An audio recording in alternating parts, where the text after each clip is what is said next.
За өчигдөр уран үгсийн чуулган яруу найргийн наадмын бас нэг чимэг болж яруу найрагч Цэрэн Жамц, яруу найрагч Саран Туянаар маань илгэлээ уншиж үзэгчдээ нэлээд хөгжөөсөн сурагтай.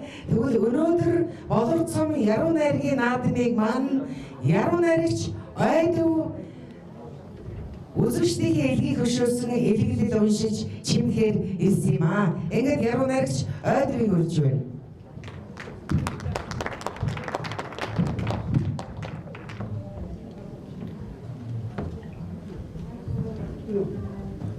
Байна. Өчигдөр ирсэн бол их гоё байж тээ, би хотод ирлээ. Гэхдээ зохиолчдын хороог анх яаж үүссэн бэ гэдэг нэг юм 4 мөртүүд 8 мөртүүд явдаг байсан тэр үед 70-80-аад онд. Хэдэн онд үүссэн бэ гэдэг. Тэгэхээр 4 мөрт 8 мөртийг би өнөөдөр сайжруулад 80% нэмж бичээд зохиолчдын хорооны туулсан замнал гэж шинээр юм элэглэл бичлээ. Энд бол 70 жилийн түүхтэй зохиолчдын ордны бүхэл бүтэн 700 гаруй зохиолч байдаг. Эндээс зөвхөн шилжсээр байгаа 50% орууллаа. 50 хүнийг л орууллаа. Яагаад бол бусд нь багтах боломжгүй, маш их урт бол. За ингээд зохиолчдын хорооны туулсан зам.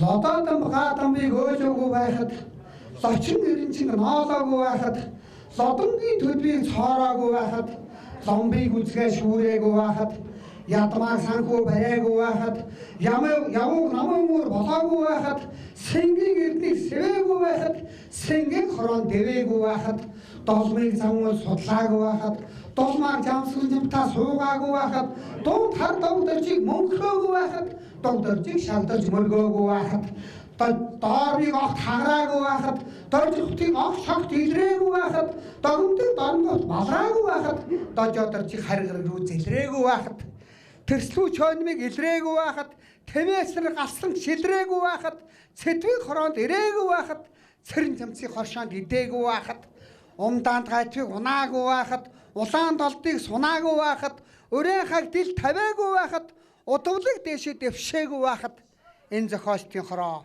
эвтэ найртай байжээ. Наваан сүрэн горлогчоор залж байхад, насаг доржууд хороонд шавж байхад, цэдэн дамбаа гараатаа хөөж байхад, цэдэн доржийг хороо тууж байхад, гүр оцрыг телевизэд асч байхад, гүр сэтийг тоншууд хусч байхад, гүр энцэг тонш дархан тисч байхад, гүр агчааг сансарт нисч байхад, барамсаа галвлыг шантаажилж байхад, бадарчийг ансамблд шалиглаж байхад, бавуугийн лавсрынг шатаж байхад, банхар бүрсэнг шахтаж байхад, барнангийн доржлыг ноцож байхад, бандрагчийг болорцомд эцэж байхад, балбарыг улс төрлөө мацаж байхад, балдоржийг шүрээрээ гитэж байхад энэ зохиолчдын хороо эвдрэх тийшээ ханджээ.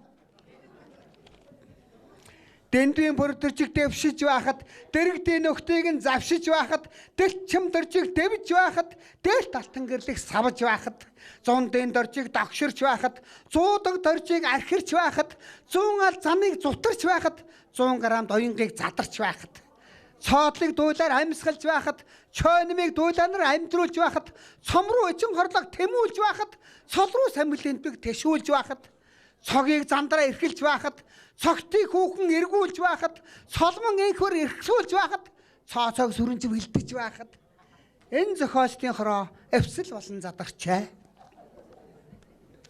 Ай төмөрчрийг агсарч байхад, аргван гэрлийг хагсарч байхад, архинд Батбаатрыг нэвширч байхад, Ахмад зохиолчдыг хөгшөрч байхад, Ирүү баяраа хөжөрдөж байхад, энх хорийг хуулийнхан гүжирдэж байхад, энх хотыг телевизүүд таталцаж байхад, ишхүүг архинаас татгалзаж байхад, орманаар цэнцвийг оролдож байхад, ордон додон чимдэг хуралдаж байхад, өгөөдлөөр саран туяг гижигдэж байхад, ертөнцид миндойг танигдж байхад, Норвегийн ган тулгыг гаарч байхад, Монхор бэлэг саахныг цайрч байхад, модернист галсааг цоорч байхад, боломж онцыг болорцом шүүрч байхад, чой сүрэнгийн давуу доржийг цайлж байхад, цог доржийн бавуу доржийг яйлж байхад, цоодлын хулан цойлж байхад, чонын жаминг дүүлж байхад, дамбын дурвтыг жаалж байхад, даргалагч буян зайг дийлж байхад, дархад мигааг бөөлж байхад, дарга мөнгө цэцгийг туйлж байхад энэ зохиолчдын хороо эргээд хэвэндээ оржээ.